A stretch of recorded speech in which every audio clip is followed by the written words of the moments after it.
Bark, chicken dinner. Joe O, Sammy P with you, and we have props. They have been posted Wednesday night. You get the big packet from various sports books. The big one that we're going to reference, the Westgate Superbook, because all the sharps in town were lining up on Wednesday night to get their first pop, 2K a pop for each prop bet. Sammy P, how you feeling? They were betting Mac Hollins under on receptions. I know that for a fact. I had a couple guys tell me that was going to be popular. They came in and blasted under 2.5 catches and then got back in line and bet it again. And I see under 2.5 catches is now minus 175. So clearly people have angles. Last year it was Noah Gray's under. They bet under like crazy on Noah Gray. Catches and yards. This year, the Big Short crack is a part of that as well. Mac Hollins, under 2.5 catches. I bet you didn't think that was going to happen. You could have given me literally 500 guesses. I'm not exaggerating at all. 500 guesses. We've got a prop card that has, 54 pages of props, and we're going to hit on some of these, and I don't think I would have gotten there. The Gray hit last year, correct? Barely. Yeah. They had him wide open on a screen pass. Mahomes faked to throw to him. He had one catch for about 4 or 5 yards, and his under started at 11.5. I had 10.5, 9.5, 8.5 under. I chased a bad number and kept doing it. He had one catch for, I think, 4 or 5 yards, and it was late. They're getting blown out. They called a screenplay to Gray, and he's fucking wide open. He's wide open, and Mahomes looks. He pumps, and then he goes deep, and then they never threw to him again. If he caught that ball, he was running for 20 yards. Wait, but they didn't go to him. You jumped in on that, right? Yeah, I had under 1.5 catches and under 10.5, 9.5, 8.5 yards. Yeah, now it's coming back. I remember talking about that for 2 weeks, about a Noah Gray prop leading up to the Super Bowl when we were doing Bet Sweat. So we'll get to some of those props in a moment.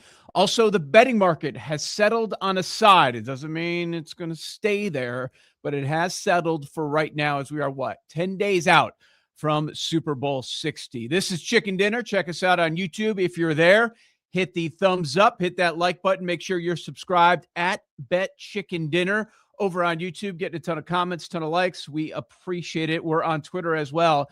betchickendinner. Sam at SB Shoot.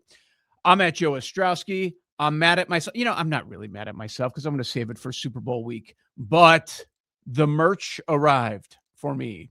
I'm ordering some stuff involving other things, and because of the weather throughout the country, I got some email today, our factory in Texas had to shut down for 2 weeks, so your thing is going to be a little bit delayed. That did not happen with the merch. Got it right away. Mug one day, the hoodie and the t-shirt the next, and it fits. Yeah, it fits.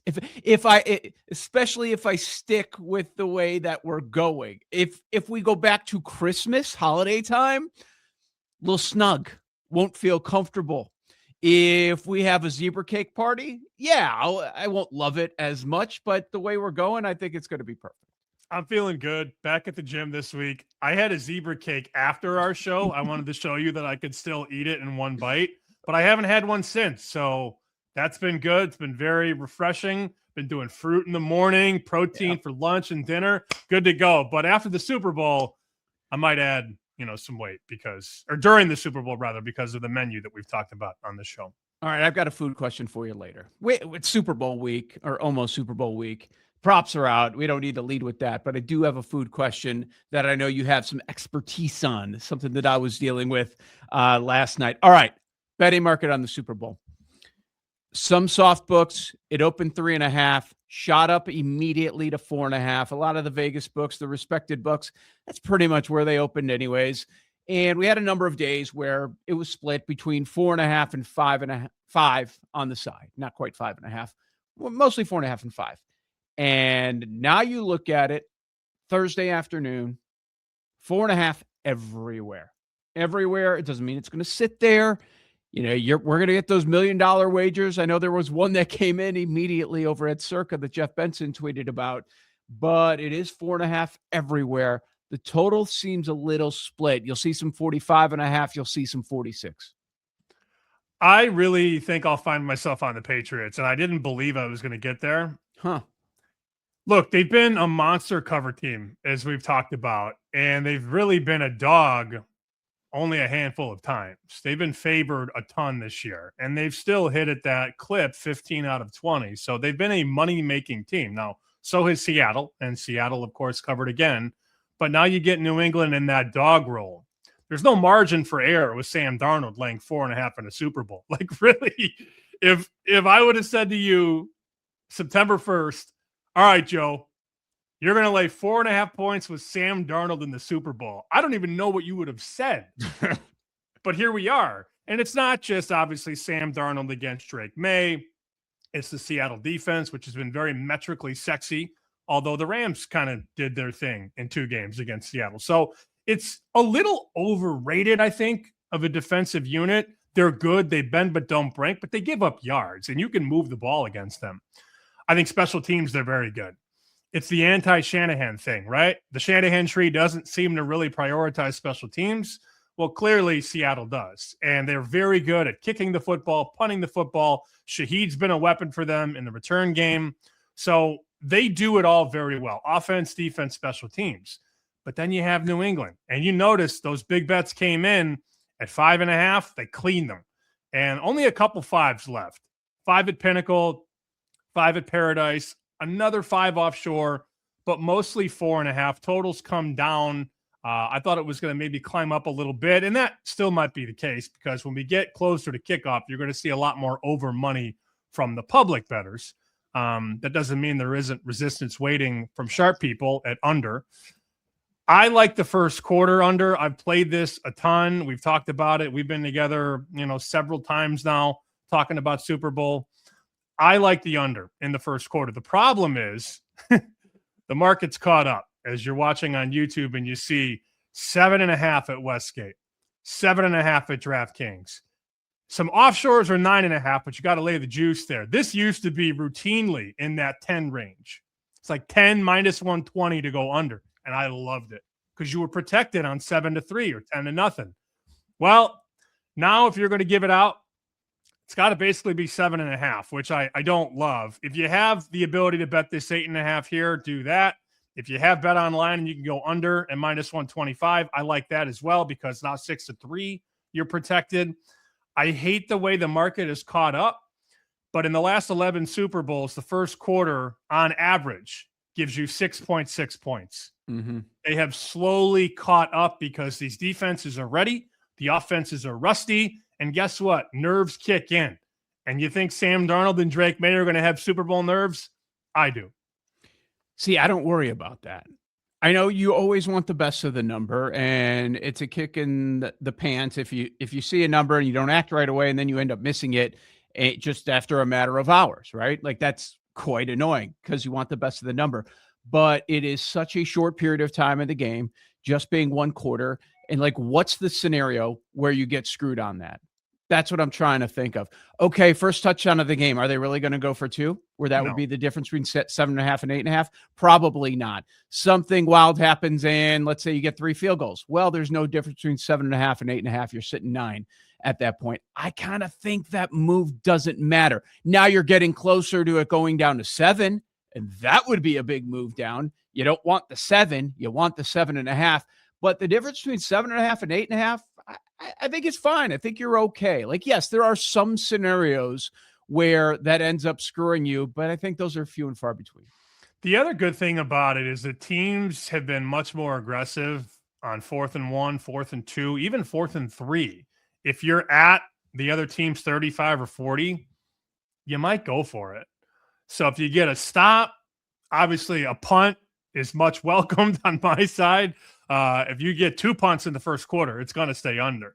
Usually what kills you is touchdown. And of course, we've seen some Super Bowls where that's happened, but I do believe in these defenses and I don't believe in these quarterbacks, at least early in the game. So as I said, I'd probably find myself on the Patriots. I'm not really in a rush there because I think you're going to see more money on Seattle. I don't know if you saw that clip on social where they had ESPN experts.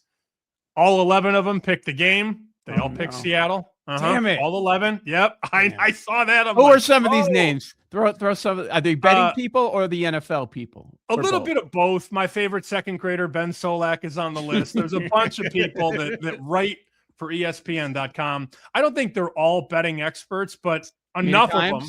Mina Kimes? Well, who do you think Mina Kimes would pick? She's from Seattle, isn't she? Well, I just bring her up because it's been funny over the last week that it seems like everybody's turned on her. They're dragging up the Geno stuff, and yeah. I just hate how she acts like she played football when she clearly didn't. She acts like she played in like a Tony Dungy defense. And I'm like, stop. People are done with her. A lot of people. And I know some that are definitely not, that love her a whole lot, maybe a little bit too much. But yeah, I'm sure she has a Seattle pick in there as well. It's very funny. I don't think I'm going to be on New England. Now, I'm not declaring a side right now. I want to see where the market goes. It's not going to sit here at 4.5. We know that for a fact. Where's the big money going to come in? What are these books going to be forced to do? I think that's going to be really interesting. Now, if we get to 6, that's a different conversation. If we start climbing to 5.5, and then like it's all Seattle, and the big money bets are there, and the books need to react, and they're looking for New England money, which I don't think will be the case because that is rarely the case where they're looking for New England money. But I don't think I'm going to be on New England. And part of it is Drake May. Now, this has been a run of very difficult defenses, and it's another one with Seattle. However, some people might point to it and say, well, this great defense was just in a shootout. I understand. Like the overrated defense angle, I was hearing that about Denver going into that game, and then things go haywire because of the weather. May's had his struggles. He's not looking like the guy that we saw in the regular season. Weather aside, any quarterback in the NFL is not going to do much in the second half of that game of the AFC Championship. But just looking at those 3 games as a whole, for the most part, he has not looked like the Drake May of the regular season. And if it was needed, if the defense was not playing to this level, maybe they wouldn't even be playing in this game. But good thing for May that the defense is playing their best ball of the year right now, and they are completely shutting down any run game. I just love Vrabel as a dog. I used to lean into that angle when he was in Tennessee. You haven't had it a ton this year. They've only been dogs 6 times. They've covered 4 of those 6. Not that that's a big sample size, although some influencers would think that's the end-all be-all.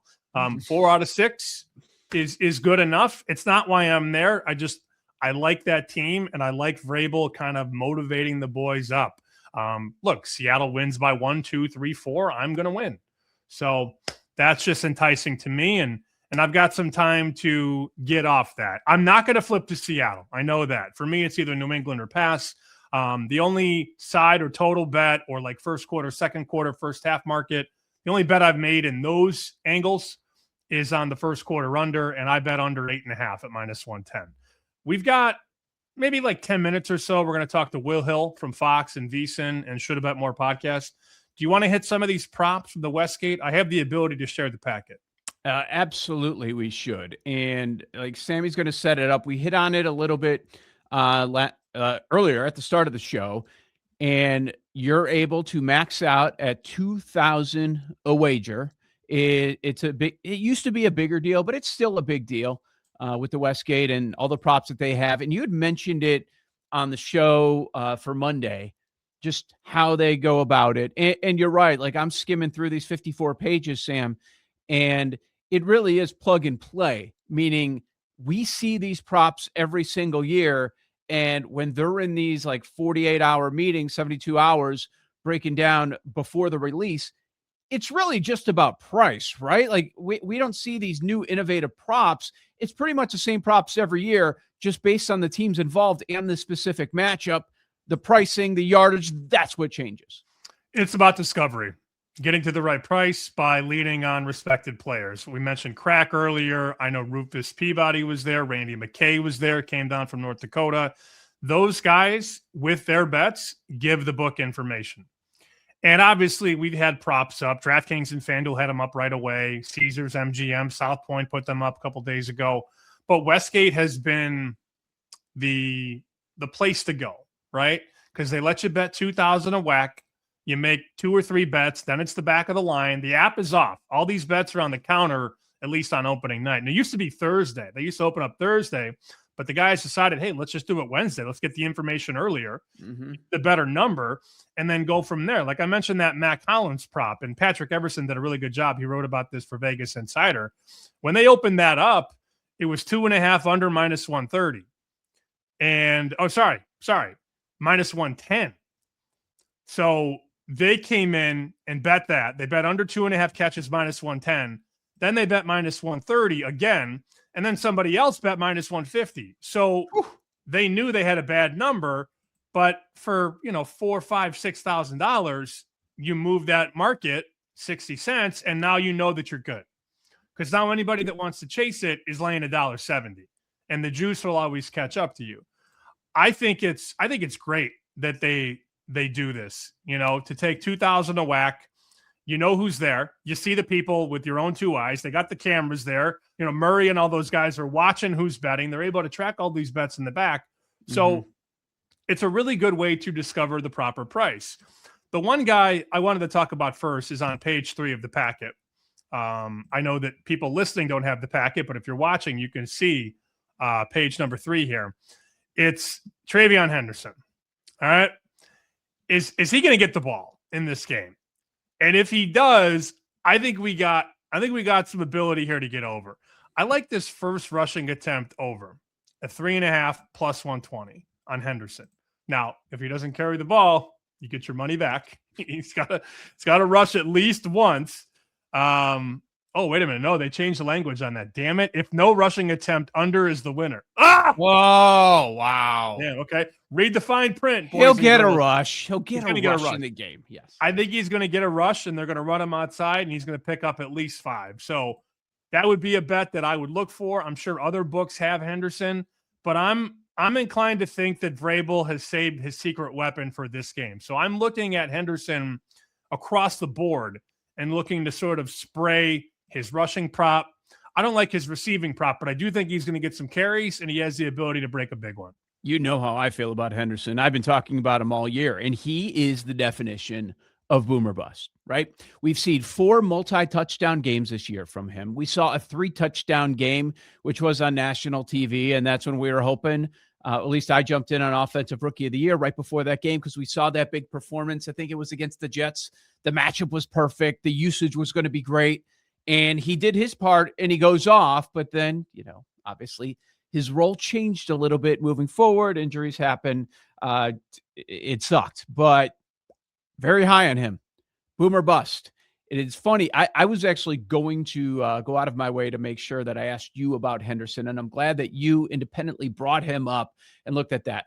Talked about him during Cluck and Cover yesterday with Horvey, and he gave out 3 prop bets on the show. If you want to go check it out, early prop bets. I'll have a lot more next week, but that's where he went. It's like Henderson over, Stevenson under. He was looking at those different prop bets, and I like that idea. You made the Super Bowl, and you do have to surprise the opposition and change things up. So is this something they've been keeping in their back pocket and they haven't been forced to use in these first couple playoff games? Possibly, but it's not like they didn't use them all year. And there are certain spots. There were some big games this year where he did get a lot of usage. So there is some trust in the guy. They just didn't have to go to him maybe until now. I would love nothing more than a Stevenson fumble on the first drive. Get him out of there, and let's go to Henderson. They bet his over on rushing attempts. First number I saw was 4.5, about minus 125, minus 130. And now it's 5.5 at most books. Now you get plus money to go over 5.5, plus 105, plus 110, plus 112. But there's been some support for Henderson rushing yards. And I think that first rush is really solid at 3.5 over. Some of the other props out there that you'll find in this packet and you'll find on just about every sports book that you don't see on a week-to-week basis. Now, of course, anytime touchdown, longest rush, longest reception, you can get all of that stuff every single week. But there are other angles that are talked about a whole lot that are available as well. And one that always stands out to me that is bet a lot and discussed a lot every Super Bowl is, will a team score 3 straight times? Will a team score 4 straight times? That is something that the Westgate put in there. And it's very interesting to me because they know a lot of the sharps are going to bet yes on they will score 3 straight times because it's minus 170. And then the yes on the 4 is a big dog. It's minus 400 on the no on 4 straight times. So that's something that's always talked about a lot. The shortest and longest field goal, shortest and longest touchdown. They send over under number. Those are some of my favorites. Stuff that's not available, including the shortest touchdown of the game. Where's that always set, Sam? 1.5. 1.5. And the public usually bets over, and the people that know what they're doing bet under. Need that PI at the goal line. Set the ball at the 3-inch line and just let somebody motor through. That is a very interesting prop because the yes used to be about minus 120, minus 125. That's on page 4 of the Westgate packet. As you mentioned, they've caught on to that minus 170 because, look, you do see blowouts. Not a lot, but I mean, last year, for example, there's no way the Chiefs get blown out. Yeah, okay. Anything could happen in these games. It's a one-off. So they've caught up, and they also let money dictate it. When these guys come in and bet yes for 4 straight years, you got to get higher. You got to shade that off the minus 120, off the minus 125. So minus 170 now. And again, that's the price that was posted when the packet came out. I don't have the Westgate app open right now, and I'm not going to go pilfering through it for prop by prop, but these were opening prices. The current prices could be more expensive. So we shall see. I know we're going to talk with Will here. I know Will's got a tight window. So let's get to him. Looking handsome and dapper per usual. How many prop bets you got so far, Will? I've taken it easy. I don't have a ton. I do subscribe to the theory. Subscribe or prescribe? I do believe in the theory that overs early, unders late, and even if you don't like the bet, there's just so much, public attention. People want to bet what they want to root for, and they want to root for points and yards and over. So taking the quarterbacks to go over passing yards, taking May to go over rush yards, taking Smith and Jigba, even though it's a high number, over receive yards. I just know in the past, now sometimes it doesn't move and you get surprised, but more often than not, the Mahomes, the Kelsey, the popular players, you don't have as many in this year's Super Bowl. There's not as many big name skill guys, but more often than not, you take the big name skill guys and just the overs, and those leak up and you get like a 4, 5, 6, 7 yard middle, sometimes a couple yards more. And you can either keep the good number in your pocket or, play back for a middle. The one I like, I haven't seen this on any of the books I bet on, and this is the East Coast books don't offer this as much for whatever reason, at least the DraftKings and the FanDuel. Some faraway places do. I really like the no score first 5.5, 6 minutes. Again, a lot of these books, especially with the Super Bowl, they let you pick your juice where, and I think the math comes out to like a second is worth basically a cent, a penny on the line. I really like to know. There's usually a feeling out process in these Super Bowls. I mean, what was the stat where Brady, I don't think a point was scored in any of the Super Bowls he played until later in his career where, all right, there's some nerves, there's some feeling out process. And even if you get a long drive that ends in points, you can still stay under that no score first 5.5, 6 minutes. So that is one I really like. But, some of the ones you were talking about were interesting. I think, the under 1.5 rushing or under 1.5 longest touchdown, to me, that's not as appealing just because the total is lower. And I think that should be correlated where you get a game in the 50s or it's supposed to be in the 50s. You're just going to have more chances for a touchdown. And the more chances you have for a touchdown, the more chance you have for a 1-yarder. But with a total here in the mid 40s, just less of a chance here that just less chances of a touchdown, fewer chances of a touchdown. So I like that under less. You can find Will Hill's stuff, Fox Sports, VSiN, and the Should Have Bet More podcast. He's on Twitter at not the Will Hill. That's 2 E's in the D. I was complaining to Sam earlier about your Twitter. I'm like, I can't even find it. I'm trying to find it. I know. Like you haven't. You can't tag him either. You try and tag him in a photo, it says he can't be found. Like it's a strange thing. It's bizarre. What's going on, man? You hiding from? I don't have answers. I don't have answers. Elon flagged him when he took over again. yes. Number one guy. Not the Will Hill is the guy that we've got to flag. All right. You talked about overs early, unders late. That makes a lot of sense. So I assume you'd say, okay, you've got to do this at least a week out if you're going to hit these overs, and then wait until the last minute the unders because that because usually public will bet a lot of numbers up and you want to come in on the under late. How do you see this going in general? Like you were talking about no score in the first 5.5 to 6 minutes in most Super Bowls. What about this specific matchup? The total 45.5, 46, and you've got Drake May, who has struggled in the playoffs, even though he hasn't had to do don't it. Say that.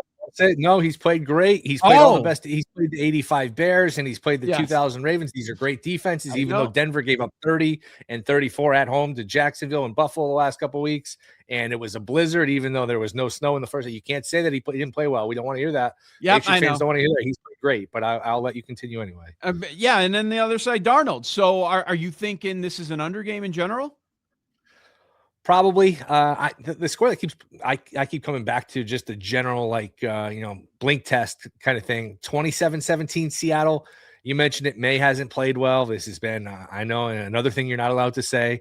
It's been a soft path, which that's just you're not allowed to say these things. But it really has been. It's been a soft path here for New England. I've just thought all year, and I've got the bets to back it up. I've talked about it on different shows. I've thought all year, and you guys were probably old enough to remember back in the 90s when the NFC was just a head above the AFC. And I thought all year that with Seattle and with the Rams, that whoever came out of the AFC is probably going to be one of those teams out of the NFC West, and they would be a significant favorite. I've bet the NFC along the way here. And I just think it's one of those years where the NFC is probably on just a different level here than the AFC.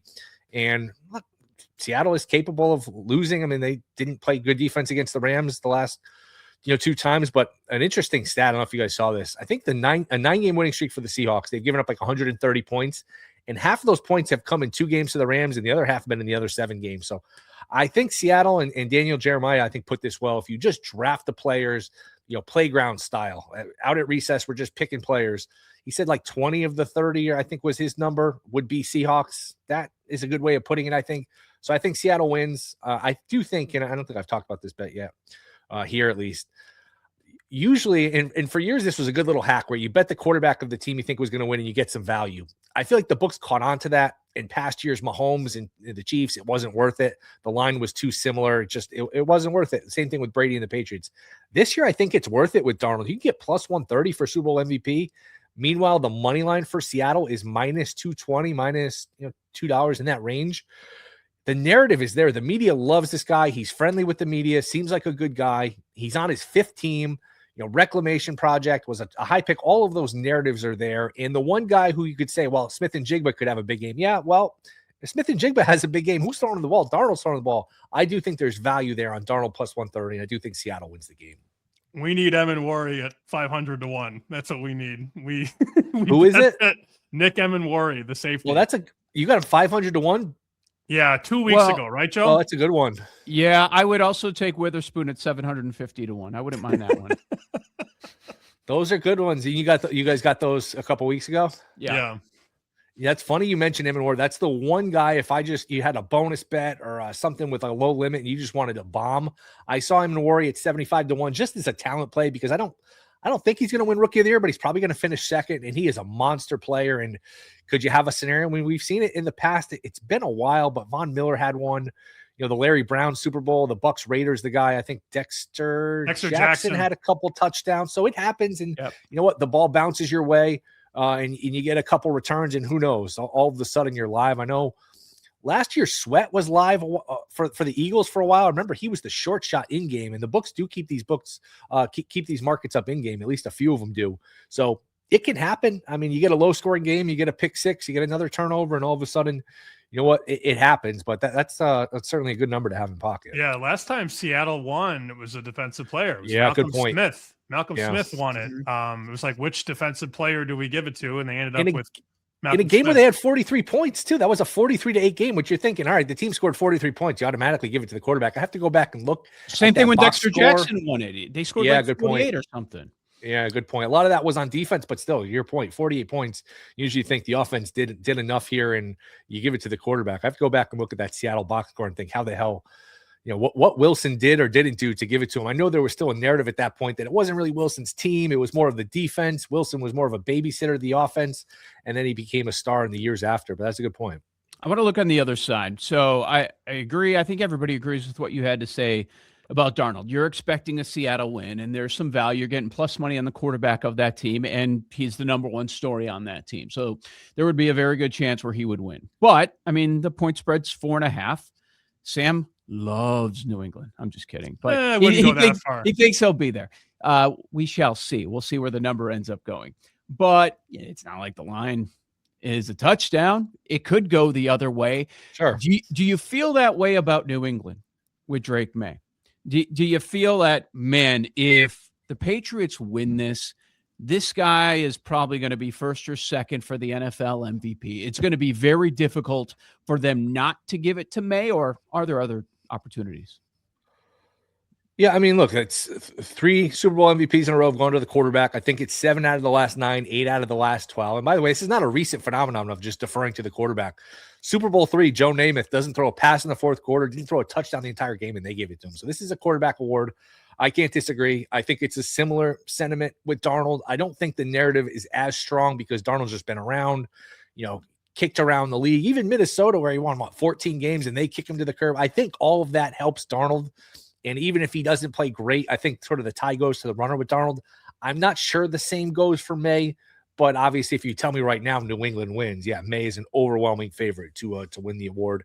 I just can't think of, I don't know, I can't think of a scenario like who else on New England would try to, or could win it, as I'm thinking of how the game plays out. New England wins, May doesn't win the MVP. Who else could it be? There's not one specific May. receiver that's always the guy like JSN. Like exactly. What? Maybe Henderson gets an opportunity and has one of those blow up multi-touchdown games. Possibly. Could it be someone on defense? That's the side of the ball that's carried them so far in the playoffs. Yeah, Christian Gonzalez. I was thinking Gonzalez. Yeah. I thought the year Edelman won it, what was it, 2018 into 19 against the Rams? I thought, I forget who the corner was that really played well for New England. I thought he was going to get it, but that was one of those years you could kind of give it to anybody, and they gave it to Edelman. But it is hard to win on defense. You got to score pretty much. You got to really do something impactful. And even if you just say he locks down Smith and Jigba, I know in the NBA, like Iguodala got it for guarding LeBron and guarding him well in the finals one of those years. You don't get it like that in the NFL. You're going to need to score, but it's certainly possible. You and I have really tried our best over the last 5 years of knowing each other to get information, and we've made some bets together on Anthem, on halftime, on several things like that you can't really bet in America, but you could bet it with a bookie or bet it offshore. You heard something interesting, though. I don't know if you want to share the full gamut of what you heard, but tell Joe what you told me the other day. I would say be careful. I've heard that the powers that be with the Super Bowl, if you remember last year, I think it was the Thursday before the Super Bowl, the whole set list was on Twitter. First song, last song, all the songs, all just down to a T, what color outfits they're going to be wearing. Everything was leaked and it was accurate. I've heard the powers that be with the Super Bowl were not happy, and to be careful this year because they might be leaking misinformation to see what gets out, where it came from, things like that. So I'm not saying if you get a tip, don't bet it. I'm just saying in past years, if you get a tip and you trust it and you really bet more than you should because you feel like it's rock solid, I don't know that you can feel like anything is rock solid this year. There might be some false leaks here, some false info. Really?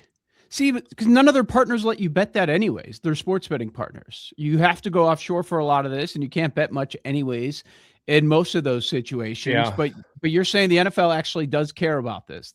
I'm not sure want if everything it's the to be NFL or it's. Yeah, I think it's more the fact that, hey, you spoiled it. We knew exactly what was going to happen, start to finish.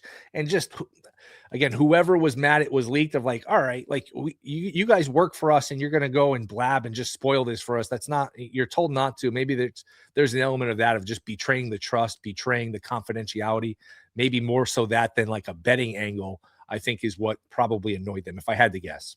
Yeah, I remember the year the anthem got ruined. It was the year it was in Tampa, and that one reporter filmed it across the bay, filmed the, what is it called? Not the walkthrough, but like the rehearsal. Rehearsal, thank you. Yeah. And put it on Twitter, and then fucking Warren Sharp like sold it to his clients. And I was like, okay, well, this is over. And then that was probably the last year that a guy like me could get $200 on the anthem. Sure.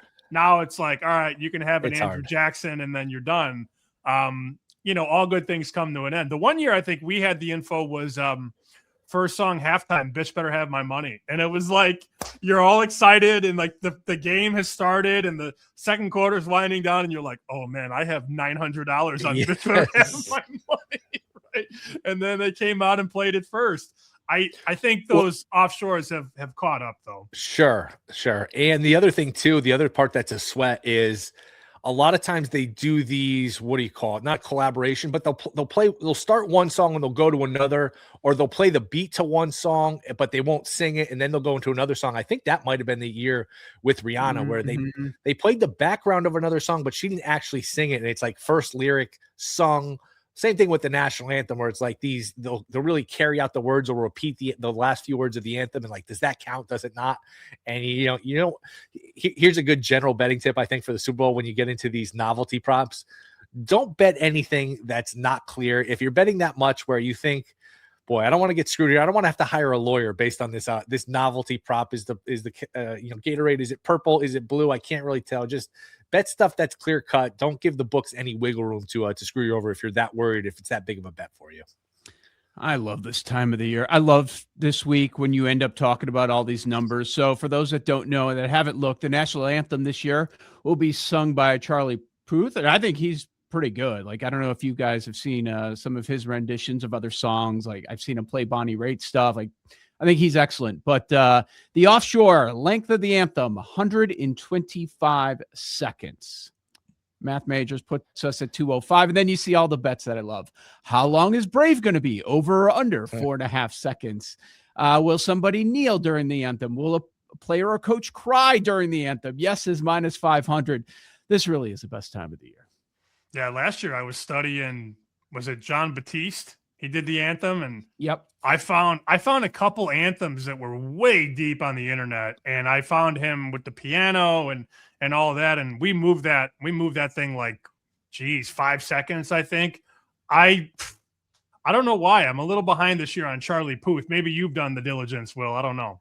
I have not, but I know in past years people have middled the anthem, which that's a hell of a thing to middle, where it moves 4 or 5 seconds and that thing lands right in the middle where, the opener goes over, the closer goes under. And again, you don't want to sit there and just have a bet where you want to enjoy the Super Bowl. Not that you can't bet on this stuff, but you don't want to, have your timer out and be enraged by controversy with some of this stuff. That's at least how I approach it. But I don't know. What do you guys believe in this? I don't think it's the craziest thing that the coin toss, the heads is a commemorative coin, so the heads is a little heavier, and that weights it towards landing on tails. I believe the numbers bear it out where tails is slightly ahead long term in the Super Bowl. Do you guys believe in that, or you think that's nonsense? Nonsense. Okay. Joe couldn't wait to shoot that down. I don't even know if that's accurate though. That over time sounds great though, doesn't it? It sounds great. Every time I look, maybe I'm wrong. It sounds like you've seen more than I have, but I always thought it was pretty close to 50-50 over the years. It is. I think it's like maybe 4 or 5 more in favor of the tails, which, I mean, some of these books, and here's another thing. If you have books, which they should offer, minus 100, plus 100, however you want to put it on the coin toss either way, that's not a bad way. These books that earn reward points, that's not a bad way to stack up some rewards points if you want to, go that right. I don't know if these books frown upon that, where you just, you start to get limited because you're betting both sides of it, just trying to earn points. But that's a strategy I've heard before. But it does make sense if the heads is heavier because it's commemorative, it flips more and it lands on tails. So who knows if it's true. Do you have a favorite prop yet, or are you still working? Darnold over rush yards is one I lost on last week. I think I lost on it last week because he had one scramble. I think with a couple weeks to rest the oblique, it's the Super Bowl. Everything is on the line. Instead of throwing the ball away, just put your head down and get 2 or 3 yards. Those can add up. All it takes is one scramble to go over 5.5. 5.5 is a pretty low number for a quarterback who I think he's more athletic than people might realize. So I like the Darnold over 5.5 rushing yards. I don't know if this counts as a prop, but first quarter under is one I usually defer to in the Super Bowl. Same sort of thinking as no score first 5.5 first 6 minutes, where there's just a little tightness, let's not lose the game right away. That sort of feel, especially with New England, who is really flirted with turnovers, and May has fumbled a lot. Vrabel can be conservative at times. I think there will be a little bit of tightness early. So under first quarter, no score, first 5.5. Those are props I like, and the Darnold over rushing yards is one I like too. On the way out, you gave a score 27-17. So you're thinking, okay, 5 to 6 touchdowns in this game. Is there any specific player? I mean, outside of the obvious, Kenneth Walker, JSN, people will bet those and look at those. You're not going to get a good price. But as far as scoring in this game, doing damage in the red zone, any specific touchdown bets that you're considering?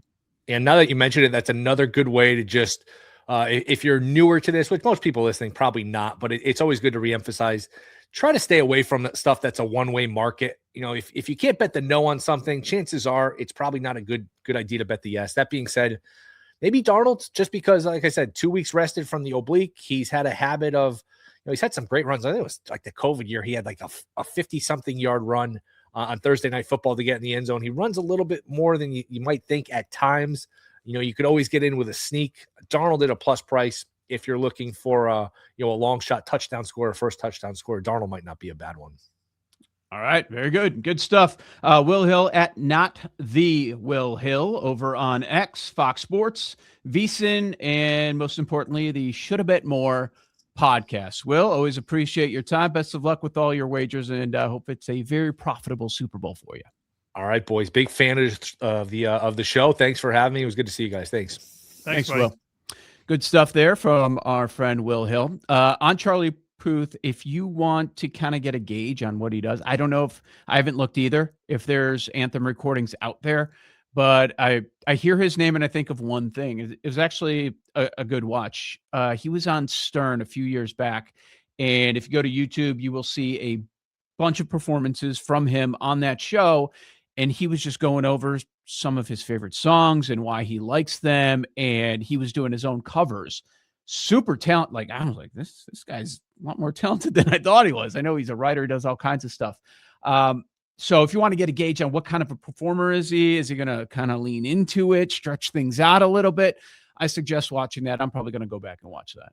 I'm so behind on so many things. And I think we're sort of in the same camp on this one. We did that daily show for 3 hours a day, and we were so locked into so many different things. And this year I'm so behind on college basketball. Mm-hmm. Don't even get me started on the NBA. I saw Luka got hurt the other night, though, because he fell off the court in Cleveland because they have the elevated court. And he did this fadeaway three, and he was bouncing back, and then he fell off the court. And you're like, oh, okay. Forget the NHL. And I'm very behind. I'm very behind on my national anthem goodness. Last year, remember, we moved the Batiste thing 4 or 5 seconds. Teresa E and I were clobbering it. I mean, that thing ended up, I think it closed 6 seconds off of the open at Bet Online because we got the information first, and then other people were like, oh, look at this thing he used to play. And, he was a very sexy piano player, but he was a very quick singer. So, and then it depended on, was it the first note? Was it the first lyric? You got to check your language. Well, I think Will brought up a very good point. Whatever prop you bet, make sure there's clarity on it. And I even stumbled early in the show. I'm like, oh, well, if he doesn't get a rush, it's going to go back in your account. Nope. If he doesn't get a rush, that's the under on longest rush. So please check the fine print on all the bets you make, because every shop has a chance to do a different way of grading, if that makes any sense.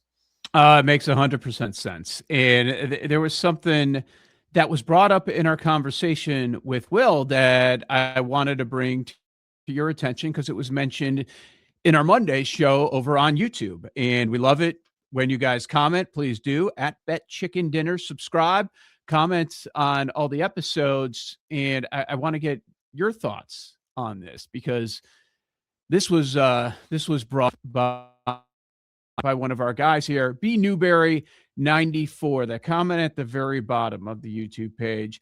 Is it even worth chasing a Seahawks receiver for MVP? JSN most likely receiver to win, but if he has the game needed to win, I imagine Darnold has a good game and voters give it to him. The entire story will be about Darnold. He starts to answer his own question a little bit, like, should I go to JSN? And I got JSN a couple weeks ago at 18-1, but I'm looking at it, okay, if I'm going in blind and I think Seattle's going to win, would I bet JSN 5-1 or would I bet Darnold at a little plus money to win the Super Bowl MVP if you're considering those two avenues? JSN at 5-1, given his role on this team, the numbers he's been putting up all season long and in the playoffs, the most likely winner of the Offensive Player of the Year award. Yeah, I don't mind plus 500. I think that's just a fine number for that wager.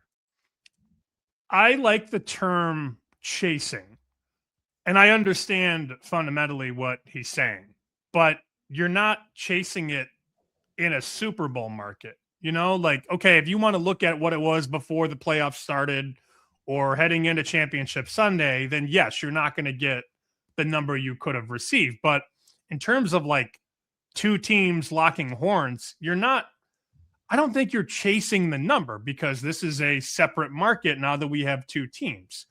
What I would say is this. The price that was brought up was 5-1. Mm-hmm. I see 550 at Caesars and 6-1 at FanDuel. Mm. So whatever you're going to do, please get the best of it. I wouldn't look at it that way because you could talk yourself off a winner. I mean, obviously, you're not going to get the price you would have had when there were 4 teams or 8 teams or whatever. But I don't view that as chasing a bad number. Like, chasing a bad number would be hitting it at this book at plus 475. Like, that's a bad number. But 550, 6-1, relatively speaking, is not a bad number in the market with 2 teams. If you're going to look at it, you know, with 4 teams remaining, though, of course, you're going to see that and go, oh, well, I could have had, I think he was 18-1 or 16-1 going into the game against the Rams. If you're going to compare that to that number, I get it. You're not going to make this bet, but you could also talk yourself off a winner. So I'm not too concerned that I didn't bet it at 50 or 18 or 16 or 10 or whatever. If you like it, just bet it. Does Darnold need 1 or more interceptions for JSN to win? Probably. Oh, okay. I mean, you're right. Probably. You might be right. Yeah, if he gets to the 3 touchdown mark, Darnold's winning. He's such a good story. From It's the Jets to the Panthers. Panthers don't want him. He goes to San Fran. He spends a little time under Shanahan. Then he goes to Minnesota, spends time with Kevin O'Connell, and now on his 5th team playing for a Super Bowl. Crazy to think this, too. Of all the USC quarterbacks that have played in the NFL, he's the first one to start in a Super Bowl. Sam Darnold. Crazy, man. Crazy. There was one thing that was making the rounds over the last couple of days that I thought was so funny because like Will was kind of leaning into this a little bit. You can't say anything negative about New England, even though there's a lot of negative stuff floating out there. This one I thought was so funny. And from the Action Network, Patriots schedule just goes over it. Doesn't mark win or loss, says something else. Week 1, fired coach. Week 2, fired coach. Week 3, fired coach. Week 4, NFC South. Week 5, fired coach. Week 6, NFC South. Week 7, fired coach. Week 8, fired coach. Week 9, fired coach. Week 10, NFC South. Week 11, Jets. Week 12, Bengals. Week 13, fired head coach. Week 15, fired coach. Week 16, fired coach. Week 17, Jets. Week 18, fired coach. Is that good? Schedule. Now, it's not that extreme. For most teams, there have been so many firings throughout the league, but for everybody that's really upset about that, oh boy, that gets them going as well. Those Patriots fans, yeah, it's been an easy schedule. There's no debating that, and that's part of the story. It's part of it, but they took an opportunity. They took advantage of that soft schedule, and they've done very well this year. And you have a head coach, and the reason that you are kind of leaning that way early on, that likes to exceed expectations. He covers point spreads. That's what Vrabel has always done. It is not something new in New England. He did it a ton in Tennessee, and I, for one, was very surprised that the Titans moved on from him, but sometimes egos can't get out of their own way. It sounds like we're going to be heads up on this game, which is pretty rare. It Maybe. Sounds like you're going to be on Seattle. I'll be on New England, which is fine. I mean, pick your poison, choose your fighter. I wanted to rip off a couple of things here before we get out of here. So Jordan Moore had the tweet. 11 ESPN personalities did their Super Bowl predictions, and all 11 picked Seattle. I have the list. Field Yates, Dan Orlovsky, Seth Walder, Dan Graziano, Lindsey Theory, Matt Bowen, Stefania Bell, Ben Solak, your guy, Aaron Schatz, Jason Reed, Eric Moody. No Mina Kimes on that list, but we know that there's fantasy people. There's it's the gamut. Did you see the circa bet, the exacta that somebody placed on August 25th? You did? Okay. I don't know if we talked about it on this show, so I'm going to read it anyways. Somebody went into circa on August 25th and bet $100 on the Patriots to beat the Seahawks. The exacta. Man. $100 bet would win $310,000. 80 to 1, 60 to 1. Yep. Let's meet them. Let's do the exacta. Oh, okay. How are you hedging that? I'm asking get that wrong for credit because Circa will give you credit, and I would bet a substantial amount on the Seahawks money line. Yeah. I mean, you have to. Damn, it sucks that the favorite is the favorite, that you have to hedge on the favorite side. But it doesn't suck. This person's going to make a ton of money. How much would you hedge off? How much would you be willing to lose on your wager? Like, what are you looking at as, okay, this is what I want to make. What's the payout, total payout again? 310,000. So if the money line's minus, I don't know what Circa's is. I'm going to guess it's about 220. So then maybe 50,000 to lose about 110. Yeah. I guess. I would think you'd want to walk away with at least 200K. Well, that's difficult though, because then you're at least 200K because you're only going to win 50 on that hedge minus the 100. You can't do that though mathematically, right? Because of the juice. And what would they be willing to take? Well, they'd love that. Well, think about this though. They're trying to shave that bet off. So they'd be happy to take your Seattle money at minus 220 or whatever. Yeah, that's probably what I would do. Because you're risking 110 to win 50. So then you win the 50,000 and lose the 100. So you still basically win 50,000.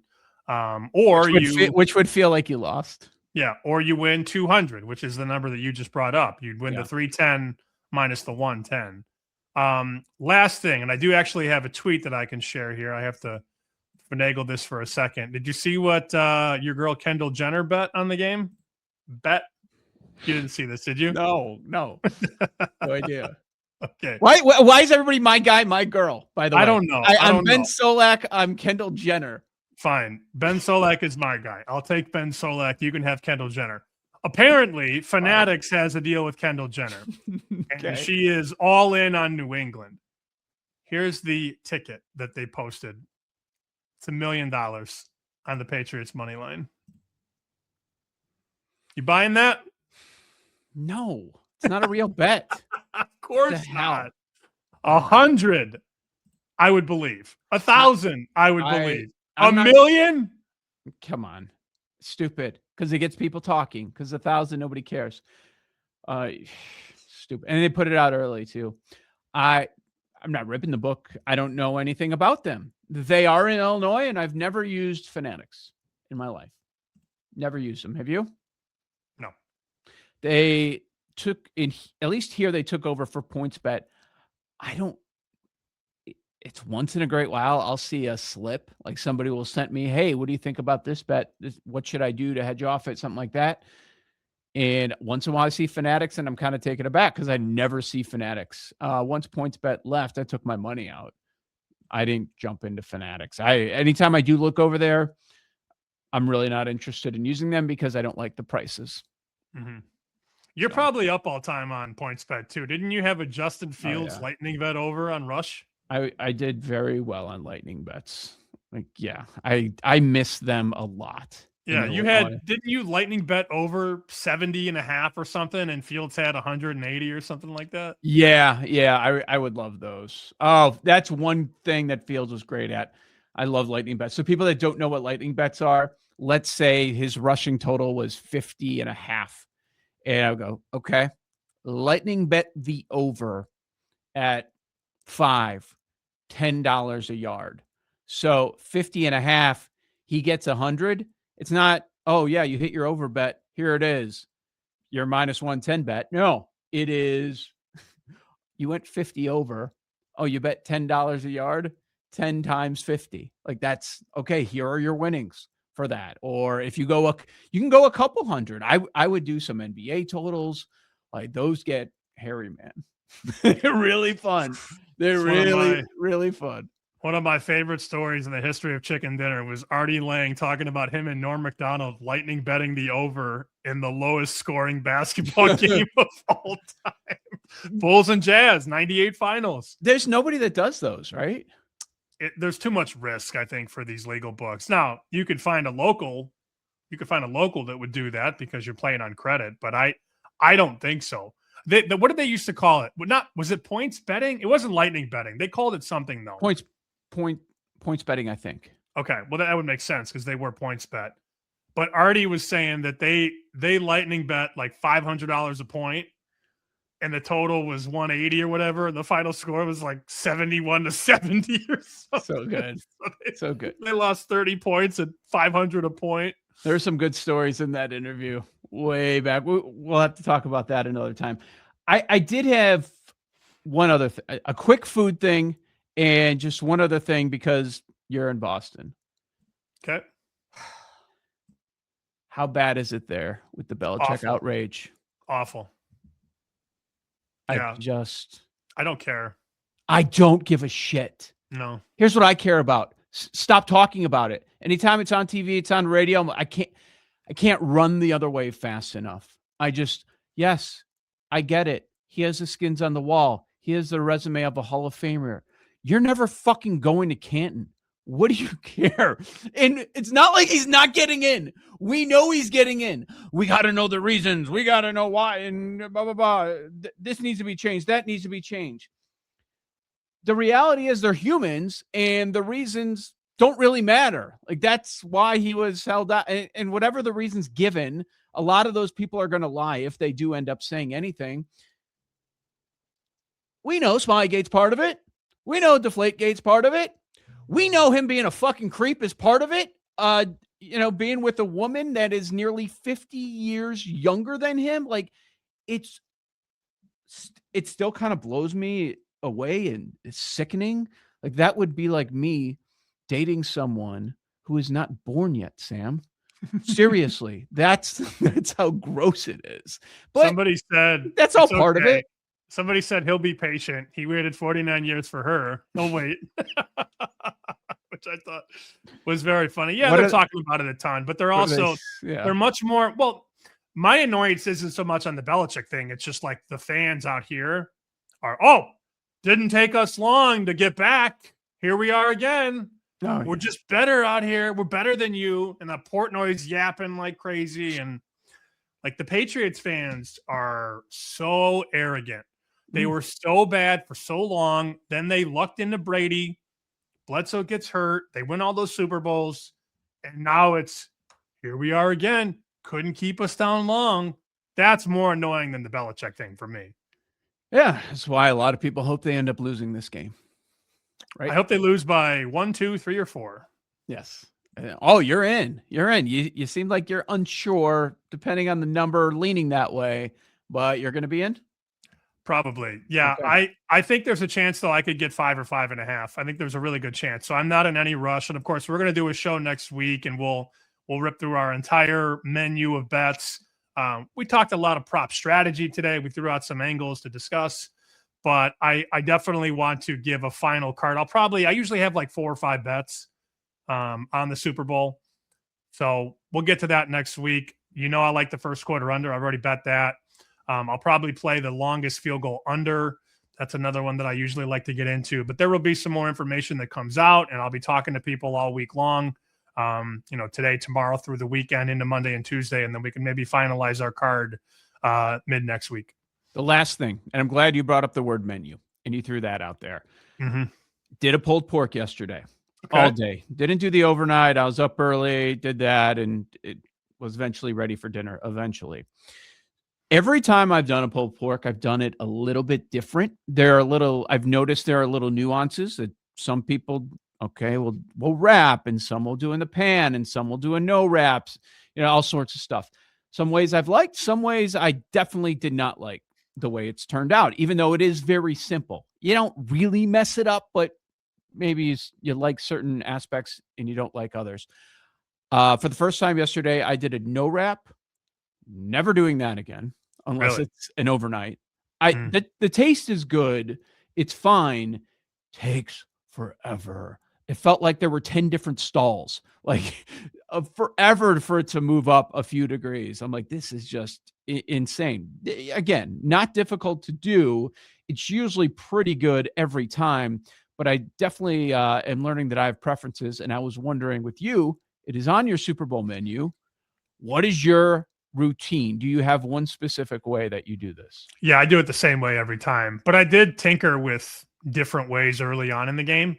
I throw it on at 275 for at least, it's got to be at least 11 or 12 hours until it gets to 185. So for me, 185 is the point when I change the mode, right?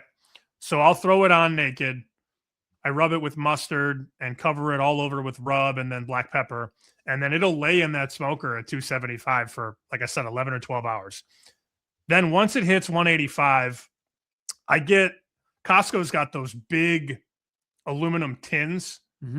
I will lay it massive. Well, you need it because if you have a 15-pound pork shoulder, you got to get it all in there, right? Yep. Got to get it in, as Shay and Irving would say. So then I will take the shoulder with my gloves, put it in the big tray, and then cover it with applesauce. I'll take like apple juice, not applesauce. Okay. Apple juice, applesauce. I was like, what? No, I don't know where that came from. I didn't misspeak until the very end of the show.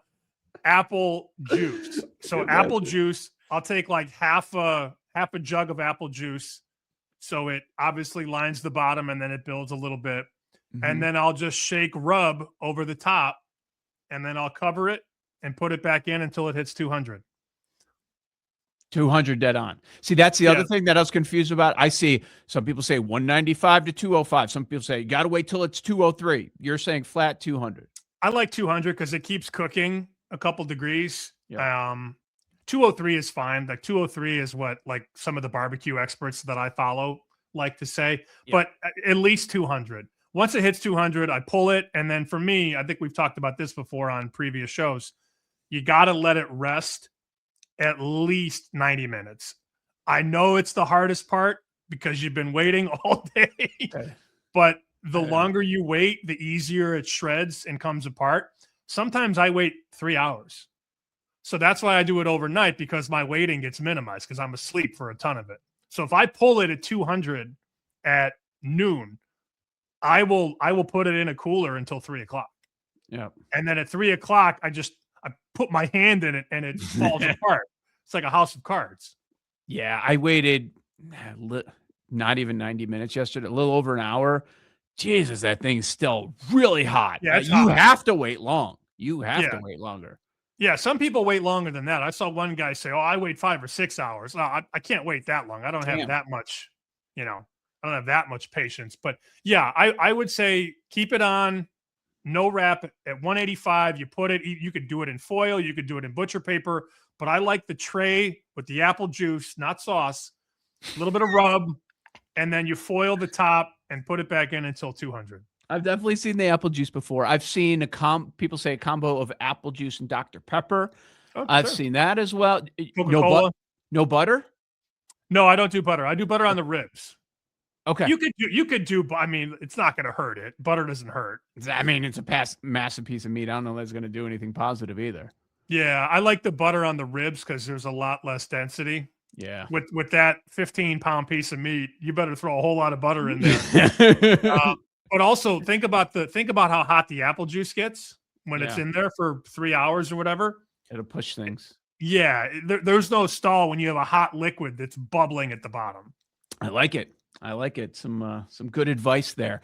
Let's go over more of the menu next week as well. Okay. More of these prop bets. Good stuff here. I love this time of year. It's going to be fun. I'm going to spend the weekend breaking down anthems and what they're going to be wearing and all that. Maybe I got a guy out there. Can't wait to talk about it. All right. If you're watching us on YouTube, hit that thumbs up button. You see it right there, that notification bell. YouTube at betchickendinner, at betchickendinner over on X, Apple Podcasts, Spotify. Give us a rating, a review, a comment over on Spotify, and get yourself some merch. Go to beacons.ai/chickendinner.